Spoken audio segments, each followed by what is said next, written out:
who doesn't just speak about businesses. He redefines how leaders think about growth, scale, and execution. Across continents and across boardrooms, across industries, he has consistently challenged one thing: can your idea survive reality? Vusi Thembekwayo is a globally acclaimed entrepreneur, venture capitalist, author, and one of Africa's most influential business thinkers. Widely known for transforming how leaders approach growth and execution, he's the founder and CEO of My Growth Fund Venture Partners, where he supports high-growth African businesses with capital, strategy, and scale frameworks. He's also the founder of the School of Scale, equipping entrepreneurs with the discipline required to build sustainable enterprises beyond ideas. Vusi has advised governments, multinational corporations, and founders across continents, consistently challenging them to move beyond inspiration into structure, systems, and measurable results. He represents execution at its highest level, where ideas are tested, stretched, and proven through scale. Ladies and gentlemen, get ready for clarity, structure, and truth. Please put your hands together and give a warm platform welcome to Vusi Thembekwayo.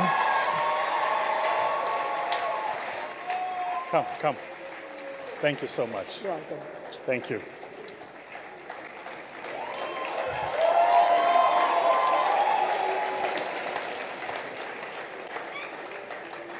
Thank you, ma'am. You're too kind. Whew, what a day. Good afternoon, everybody. Hey, Charlie. We are here. Biko Abego. We are here. Oh. Hello, family.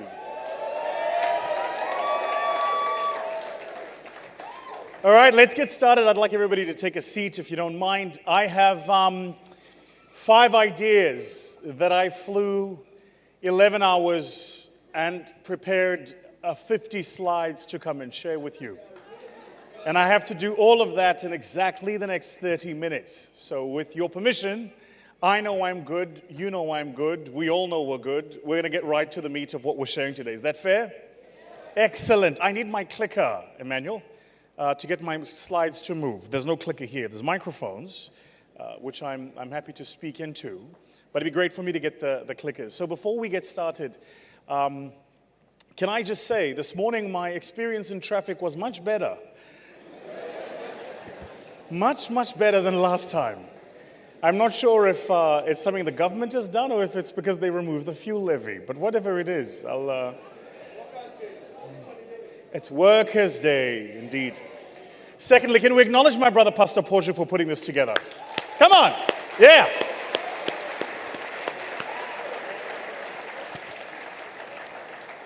He's a gentleman and a scholar. He really is. I love the stuff that his media team has been doing, by the way, online. It looks absolutely great. And I know he's not here, so I know you're going to tell him for us. Let's give him another round of applause. Excellent.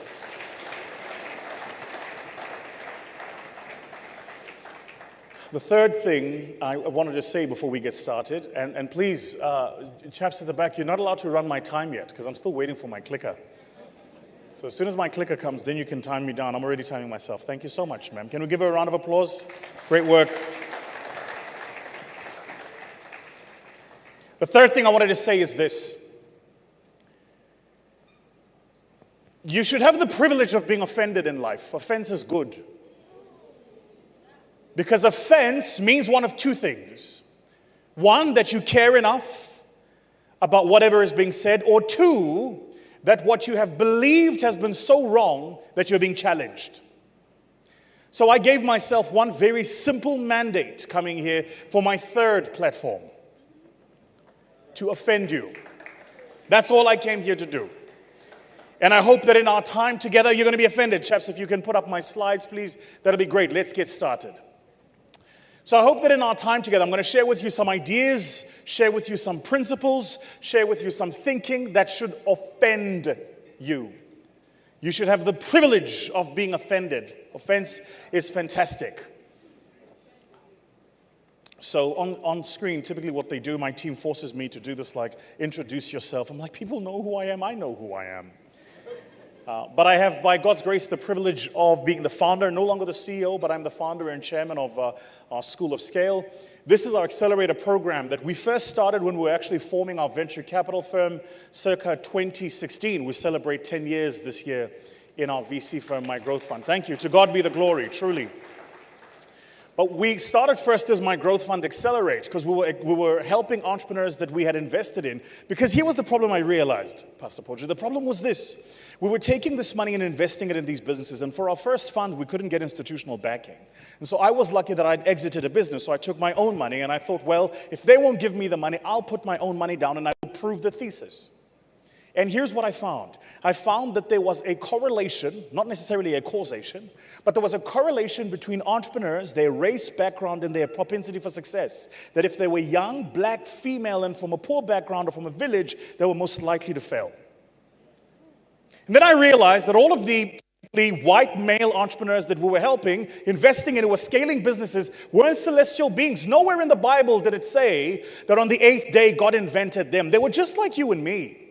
So the question I wanted to understand was this: what is it they knew that we didn't that allowed them to succeed?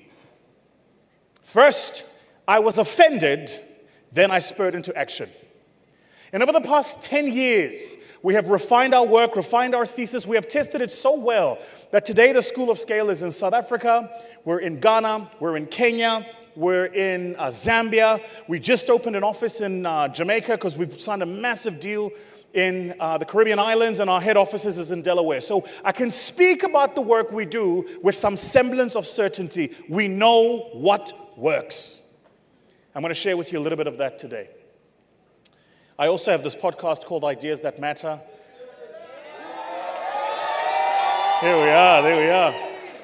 Last year, we won Apple's, we're on the top 4 globally under the Apple category for business podcasts, the only African podcast to feature in that series. And here's why that's important for me, and I'll make the point very quickly. If you look at the world and you look at popular culture, you realize that Africans are overrepresented. And I'm going to share with you a little bit about what I mean in a moment. But just look at our conventional history. You look at music, Africans. You look at theater, Africans. You look at Hollywood, Bollywood, Nollywood, Africans. You find us everywhere. The only place you find the Africa story absent is business.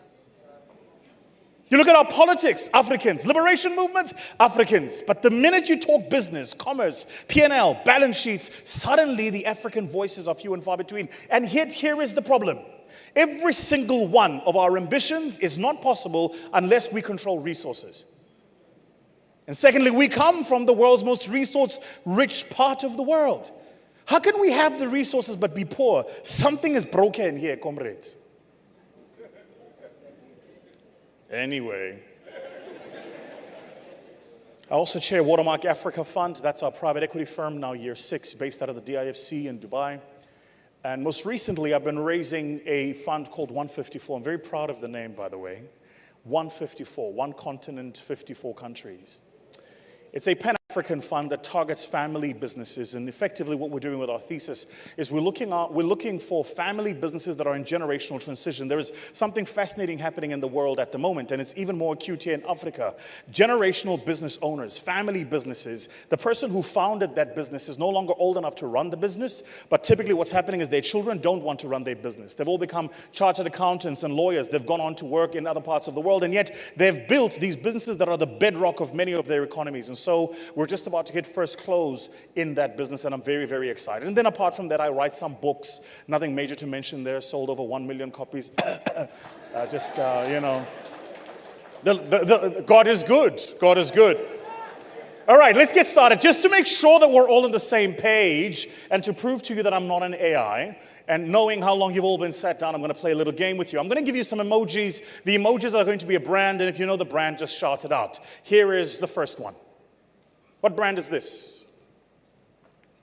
Emmanuel, can I get my coffee? What brand is this? No, it's not Vusi Thembekwayo. Think about what this symbolizes.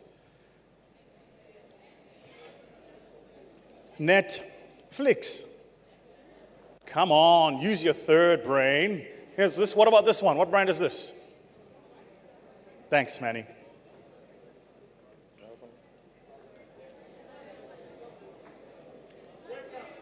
BlackBerry. It's trailing. Oh, I see. You guys are trailing. I see. Are we all on the same page, guys? This screen and that screen are showing different things, eh?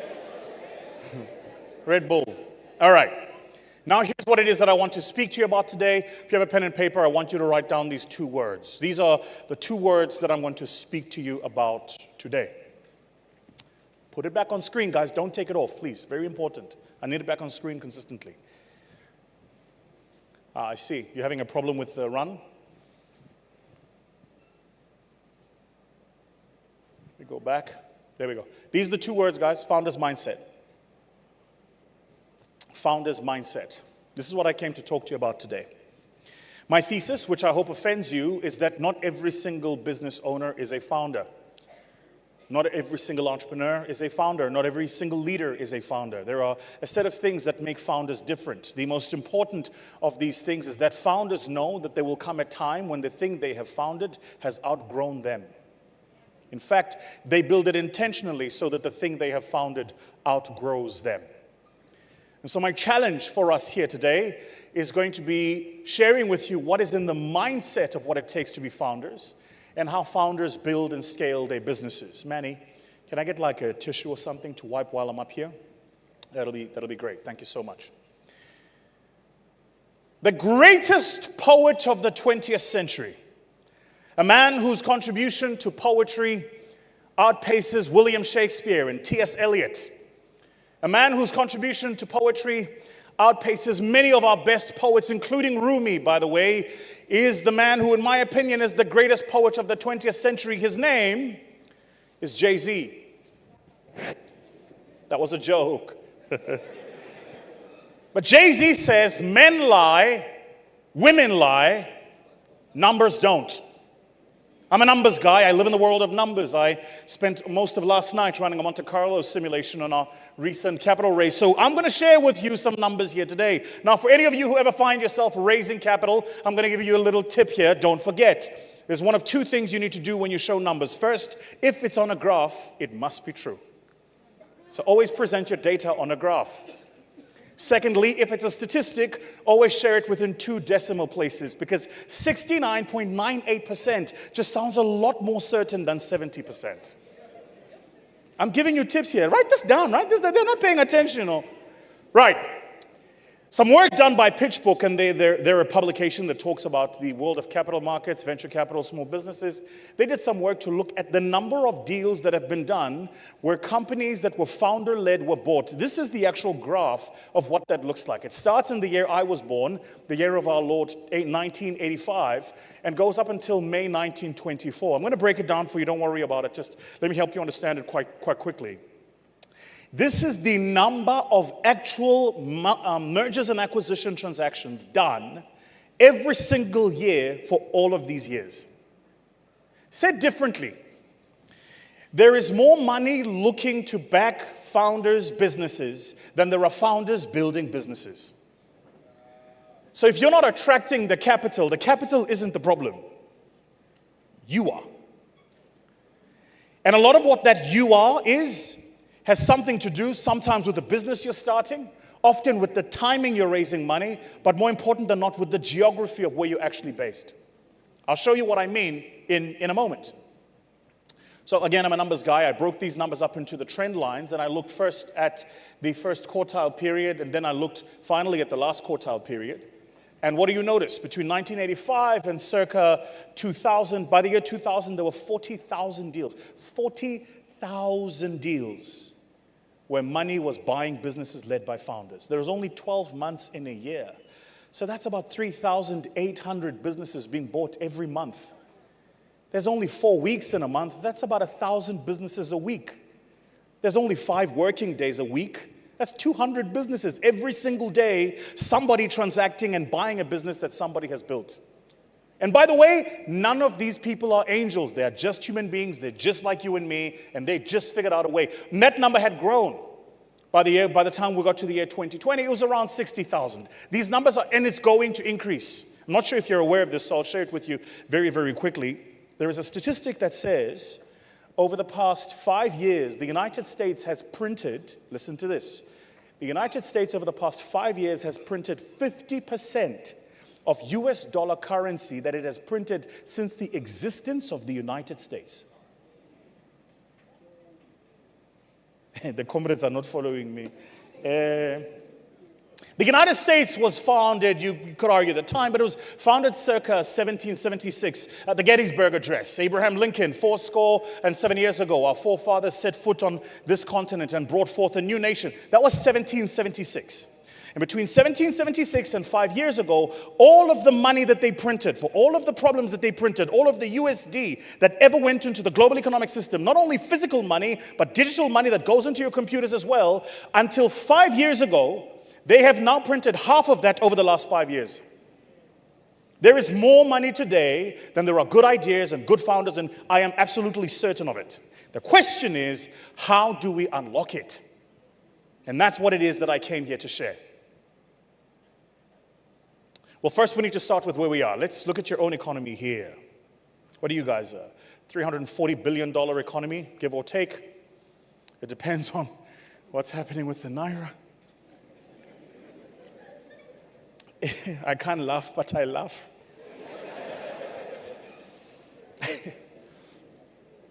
So think about four key markets that you could build in, right? So first yours, second your neighbor, who, by the way, I was there a week ago. They said I should tell you that they have better jollof than you do. Not my words, Charlie. But they're a $115, $120 billion economy, give or take. And then, of course, Kenya, where I was transiting through 3 days ago. We have a business in Kenya. They're a $140 billion economy. And then, of course, the greatest country in the continent of Africa, my home, South Africa, now the largest economy in Africa. I need to tell you, we are once again the giants of Africa.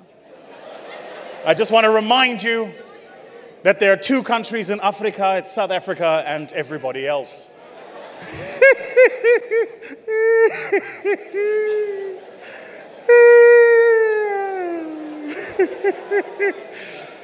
Don't worry, that's the rich man's laugh. When you're rich, you laugh like that. That's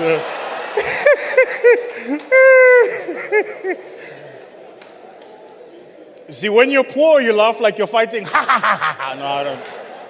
I'm not fighting anybody. These markets alone present a $1 trillion economic opportunity. So, more money being printed in the world than has ever been the case, more money making rounds than has ever been the case, and that money must be invested somewhere. It's looking for founders to build businesses. Then we are in an environment that presents, at the very least, a $1 trillion economic opportunity. But what you must understand is that legacies are not hoped for, they're built. So the question is, how do you build a legacy? The first thing you must do is you must understand your context. The context in which you're operating, ladies and gentlemen, is everything. Context in which you're operating. I'm going to quickly share with you the context of Africa. First, sub-Saharan Africa, which we are in, presents the largest economic growth opportunity of any other region in the world. Of any other region in the world. And that, by the way, includes the United States. It includes advanced economies. We present a 4.6% economic growth opportunity on aggregate, just in this region of ours that we call sub-Saharan Africa. Second, we are the world's engine for growth. Why? Because we have the world's youngest population. We have the world's youngest population. For what it's worth, Europe is old and getting older. Why do you think they are so keen to take young Africans who are qualified? You think they're doing it out of the goodness of their heart? These visas they make available for us suddenly when we qualify as engineers and software engineers and doctors and lawyers, they're doing it because that's what drives economic growth. They need us there. I can assure you, need us far more than we need them. Europe is old and getting older. The Americas are kind of stagnant. Asia is slightly younger. Set aside Japan, which has a number of structural problems. But if you look at the Africa story, just look at those numbers, guys. Over 50% of the population of Africa is under the age of 50. In your country, Nigeria, over 50% of the population here is under the age of 18. Do you know what that means? That means there are over 100 million people who are not yet economically active. So if I was building a business, where would I build it? In Luxembourg or Liechtenstein, where the population is less than 10 million?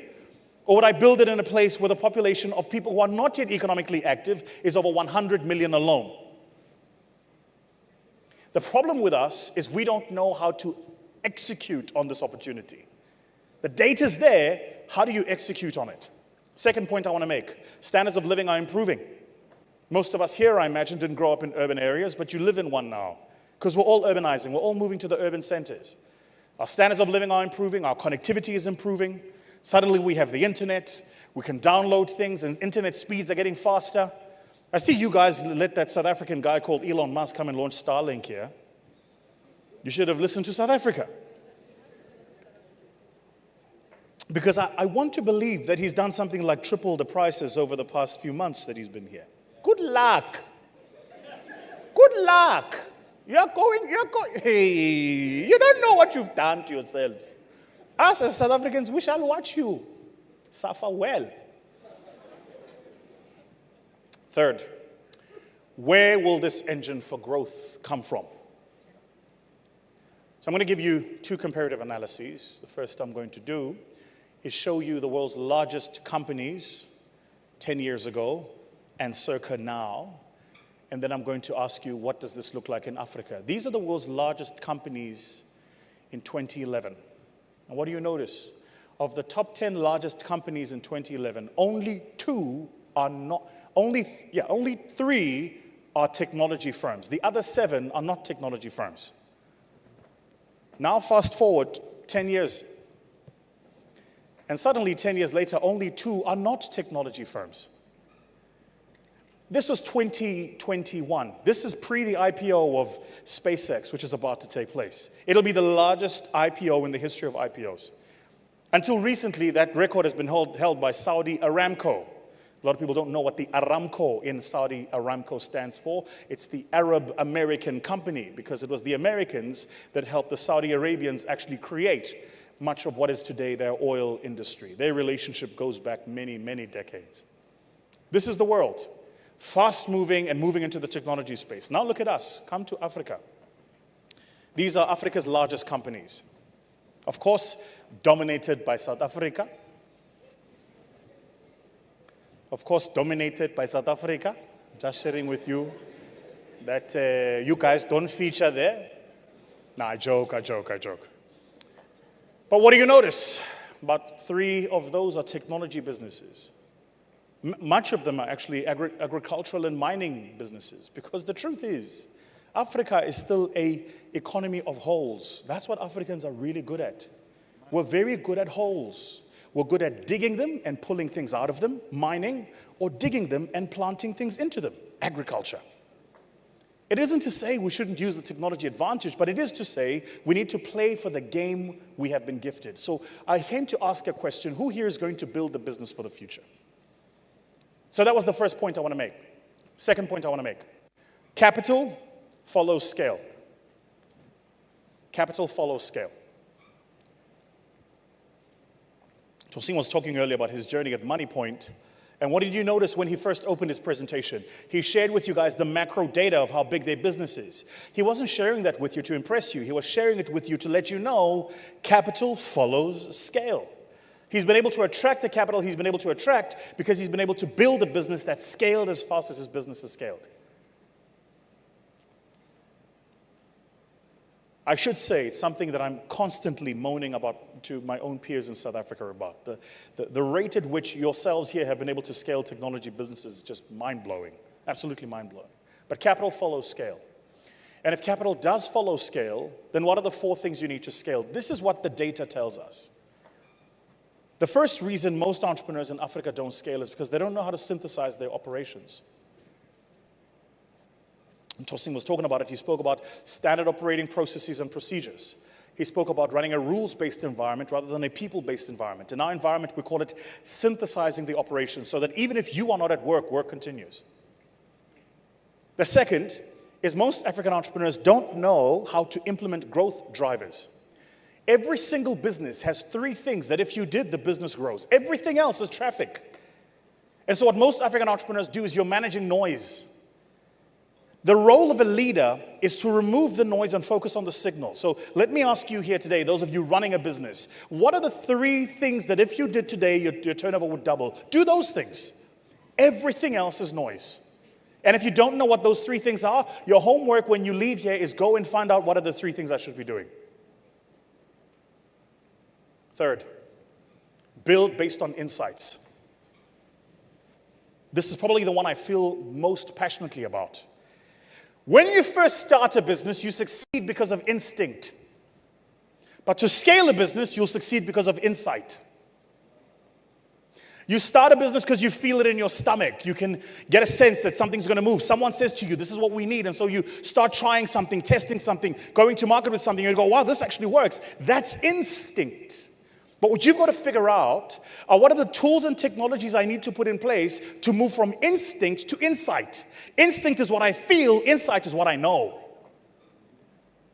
And so too many of us are still 10 years or 5 years into a business and you're still running it by how I feel. And then the last. When you're managing people, if you do not have the ability to align incentives, you will fail. Your people must have incentives that are directly aligned with the business objectives you want to drive. Tossing's called it structure. It's exactly the same idea. I'll prove it to you. This deck that I'm sharing with you, this is my 4th keynote this week. Next week, I've got 6 keynotes in 3 continents, in 6 different countries. No, don't clap. Let me make the point I want to make. I didn't see this keynote until last night. I didn't see it. I didn't need to see it. I have a team of people around me whose incentives are aligned with mine.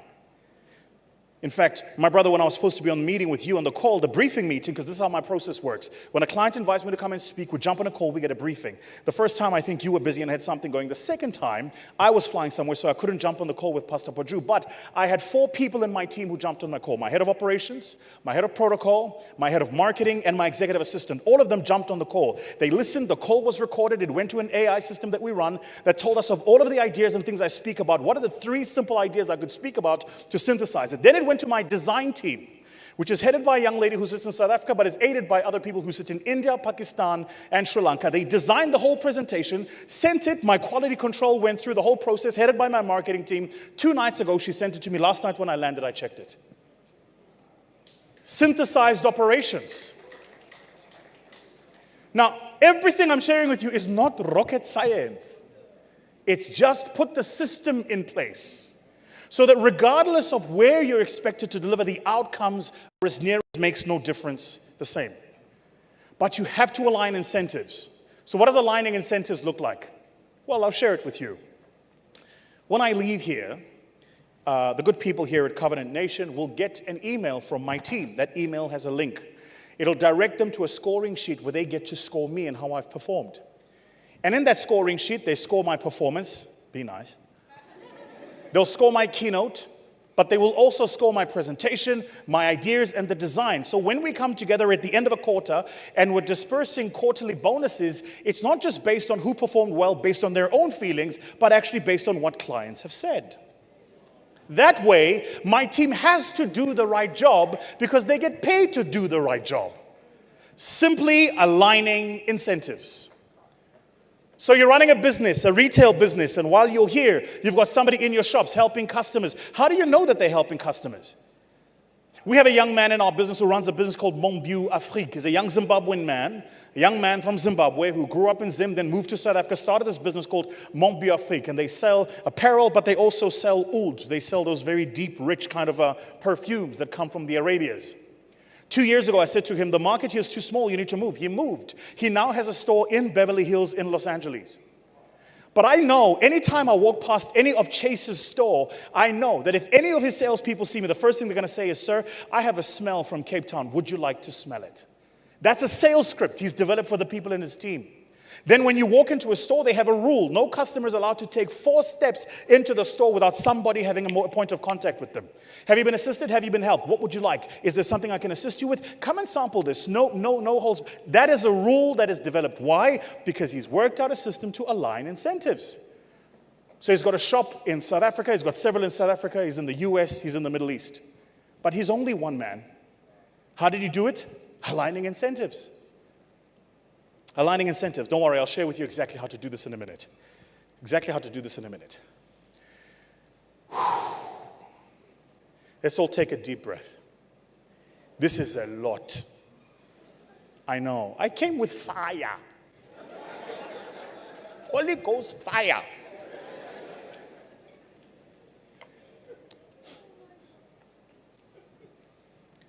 I told you there is levels to this thing. Entrepreneurship is not just entrepreneurship. I'm going to go through this quickly, but I want you to make a note of it. The first level of being an entrepreneur is where you are something we call a professional. You have a specialized skill, you do the work, you execute the work. Here, you are the lawyer, you're the accountant, you're the engineer, you are the butcher, the baker, the candlestick maker. If you're not there doing the job doesn't take place. Despise not the day of small beginnings. All of us start here. Every single one of us. I can assure you that all of the entrepreneurs you've heard from today started at this point. The problem is, the issue is they knew not to stop here. The second level is where you become.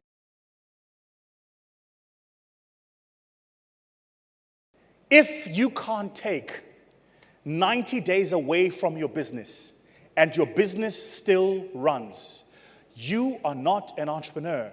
You are self-employed.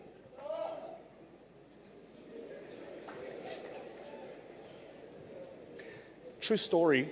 I said that at a conference in the US, and this lady at the back said, "Bullshit!" And she threw something at me. I'm not joking. Because it's an offensive idea. It's an offensive idea. How many of us here have been running a business for 5 years, but you can take 3 months and your business runs? It's an offensive idea. It really just is. And by the way, some businesses you can't do that with. And that's okay too. What is a self-employed person? A self-employed person has 2 or 3 trusted people around them to whom they give parts of the work that are non-value adding. So if you've ever been to a dentist practice or you've been to a lawyer's practice, there is somebody at reception, there is somebody handling accounting. The doctor or the dentist doesn't handle the reception, they don't handle the accounting, but they will assist you, right? Yes, that doctor or dentist is no longer just a professional, they are now self-employed. Yet, there are some doctors or dentists who run dental practices, and there is a doctor and a dentist who runs a dental practice. It's pretty clear this is not a skills issue. This is a structure issue. So the second level is where you become self-employed. The third level is where you become a business owner. There are a few things that differentiate this, and I'm really skipping through it. We do a 2-hour masterclass on just this material. But there are 3 things that differentiate this. The most important thing about business owners is this. They spend time writing down the rules and the code for their business. Not implementing it, writing it down. So the question for us in this room is, how many of us here have spent time writing down the rules and the code for your business? Emmanuel, who's been helping me. Emmanuel, stand up, let them see you. Lovely young lad, sir. He's really great. Emmanuel, who's been helping me with my protocol when I arrived. Emmanuel, I called you last night when I got off the plane and I said to you, they're taking me through the bus, right? Had we spoken before that? So where did I get Emmanuel's number from? We have a system internally in the firm that when we briefed the client would have sent us some information. Emmanuel's number was on that system. My head of protocol got his number. And my head of protocol is off preparing for me to be where I'm going when I leave here. So he said, this is the young man you're going to deal with. I said, I can go to Nigeria. I know Pastor Poju is my brother. We're good. So I land, and Emmanuel and I started speaking immediately. I come off, this is a true story, I come off the bus, as I go into the airport, Emmanuel had another young man who came to meet me. I forget his name now. I think his name was Moses or something like this. Another young man who came to meet me says, sir, I'm so-and-so from Covenant Nation. I'm going to take you through the whole process. Which means someone here at Covenant Nation knows that when you're receiving VIP guests, You want them to go through the airport experience at Mutala. Love the airport, but we need to talk about that experience. But somebody here knows well enough to make sure that your clients go through that experience seamlessly. It doesn't happen by osmosis. Somebody wrote it down. Do you get it? If you don't get it, forget about it. Thank you, Emmanuel. You can sit. A level above that is where you become an entrepreneur. An entrepreneur doesn't just write the rules, they implement the rules and they scale the rules. Follow me here because what I'm about to say next really matters. When you start implementing the rules, a few things go wrong. This is the difference between real life and your Excel spreadsheet. The Excel spreadsheet said, by month 6, you should be turning a profit. Do you know why it said that? Because you put in a set of assumptions that allowed you to think you can dictate reality on Excel. But you can't. So when you start implementing your rules, the real world is going to slap you back. You implement rules about etiquette and how your people are supposed to receive clients, and then suddenly you realize you have employed people who don't have a culture of hospitality, which means you either fire them or train them. That's reality slapping you back. You implement rules about how customers are supposed to pay you 15 days before you do the work, and then suddenly you realize your biggest customer wants to pay you 30 days after the work is done. That's reality slapping you back. So what happens when you start scaling these rules is entrepreneurs fall into this thing, it's 2 words, write it down, write it down. Implementation fatigue. It's when you do and you test and you try and you fail. Then you do and you test and you try and you succeed. And you go, whew, oh, that worked. And the minute you think it's worked, the next time you try it, it fails again. Have you ever had somebody in your business do something they know not to do even though you've told them not to do it? That's implementation fatigue. Here's what happens. And anybody in this room who's been in a relationship with the same person for longer than 10 years knows what I'm about to say is true. The same person is important. There comes a point when you fall out of love and into life. At the beginning of your business, you're in love with it. It's a great idea. It's the first customer, second customer, third customer. And as they're experiencing it, you're loving it. Then comes a time when you're just tired. You're tired of waking up early. You're tired of not making payroll. You're tired of missed installments. You're tired and you're tired and you're tired. That's when you're no longer in love. You're now in life. And that is the valley where scale goes to die. Because at that point, you have one of 2 options. And I myself have been at that point several times, so I know what I'm about to say is true. The first option is stop and go back. I'm going to stop and go back to the small business I used to run when I used to deal with the customers and I delivered the work to the customers and I loved my business. 90% of people stop and go back. But there is a special 10% who push through, who understand that the way to break that isn't to get smaller, is to get so big that that doesn't matter. I can assure you that of every single one of the entrepreneurs who've spoken to you here today, all of us are dealing with some or other problem. That's business. Business equals problem. I have a rule with my team. I don't mind dealing with a problem. I do mind dealing with the same problem twice. I deal with a problem the first time. We write down rules about how we fix this problem. Then I hire somebody to fix the problem because my time is too expensive to fix problems. Nobody pays me to fix problems. They pay me to find opportunities and to monetize them. That's why I hired you. You are the problem fixer. I am the problem identifier. It's very nice for me. I find it, you fix it. That's business. There's an old expression, the poop flows downhill. That's where it comes from. That's why the best place to learn about business is to learn business from somebody who's built a business. Because they will give you all of the problems they don't want to deal with. And by the time you start running a business, you know exactly how to deal with those problems. I'm cognizant of time. And then that last note is how to be a founder. How to be a founder. What do founders do different to everybody else? It's quite simple. Founders plant a vision, man. And then they build people around them who can go and make that vision true. That's what founders do. And I don't want to preach here, but that's the lesson we learned from our Lord and Savior.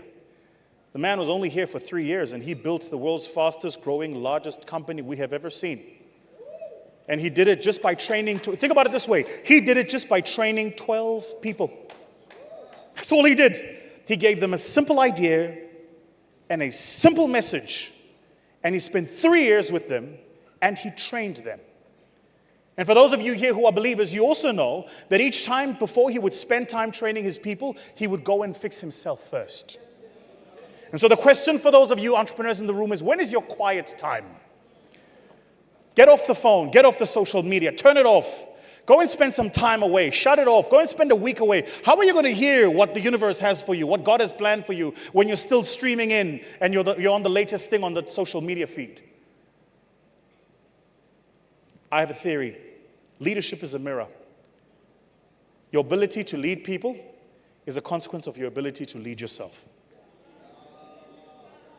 And until you lead you, you have no business trying to lead other people. Until you deal with your demons, you have no business trying to mentor other people. Start with you. And so my hope for every single person in this room is that you would spend time being intentional about being a founder and spend time being intentional about scaling businesses. I'm going to end with this. I come with tools, so here is a tool for you guys. We built a DNA tool. I built it actually for the team here that you can take as an entrepreneur. And what this tool does is it allows you to understand your own space, your own strengths, but also your own areas of development. The reason the tool is important is so that when you leave here from this conference, you have a diagnostic report that tells you what are you good at and what are you not good at. This tool focuses on 6 key areas of entrepreneurial development. That if you can learn which of these 6 key areas you are strong at and which of these 6 key areas you are weak at, it'll also give you a diagnostic of things you need to go and do so that you can improve yourself. So, I want to thank you so much for the opportunity to be here with all of you. I want to thank you so much for the invitation to come and spend some time with you. And I want to thank you so much for the opportunity to share the stage with some of the incredible speakers that I saw before I got up here. I was excited for the invitation. Then I saw who was speaking. I was like, yeah, I've made it. Mama, I've made it. Can I share one last thing before I go? Can I?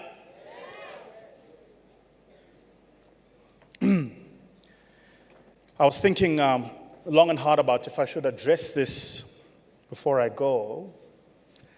But I think as a leader in society, it's important that I take this platform, literally, this platform to address these issues. You guys are aware of the issues that are taking place in South Africa at the moment, I'm sure.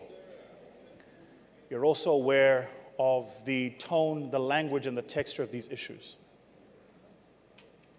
I want to make 3 absolute statements. The first is this. Contrary to what you're seeing on the media, South Africans are not xenophobic. Contrary to what you're seeing in the media.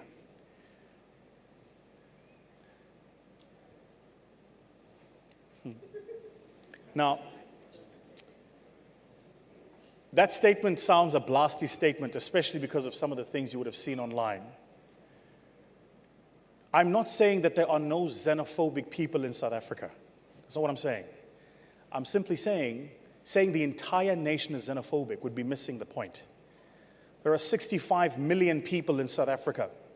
We have 11 official languages. We're one of the most diverse societies in the world, and even though that is the case, we get along with most people.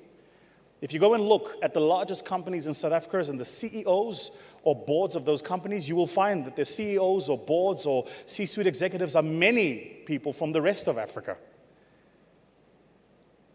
So I think I felt that it was important for me to say that. The second point I want to make is this.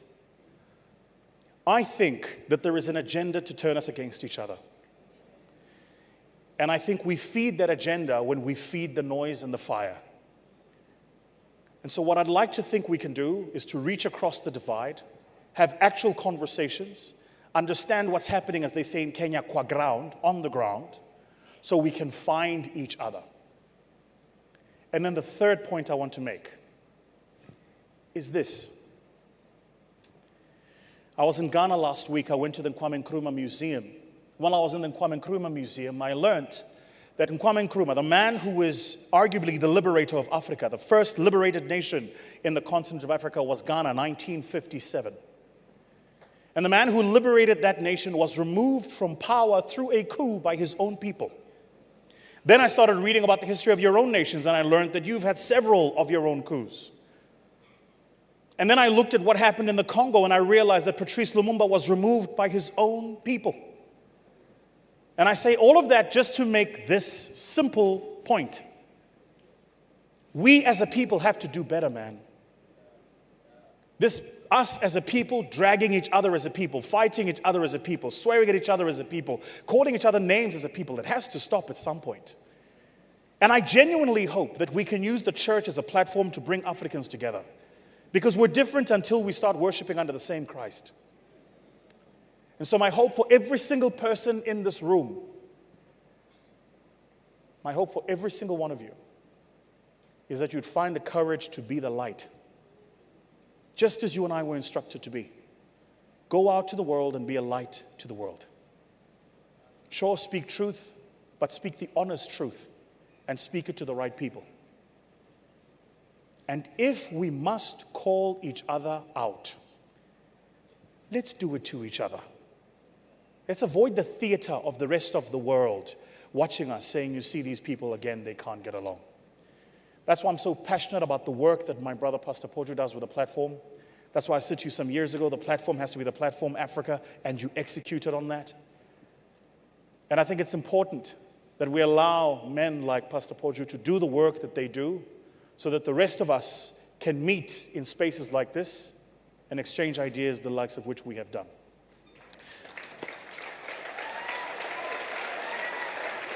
What I'm going to do, sir, every single thing that I prepared here was just for this conference. I'm going to share the entire deck with your team. You may have it, and you may share it with everybody here, however you do through your distribution channels.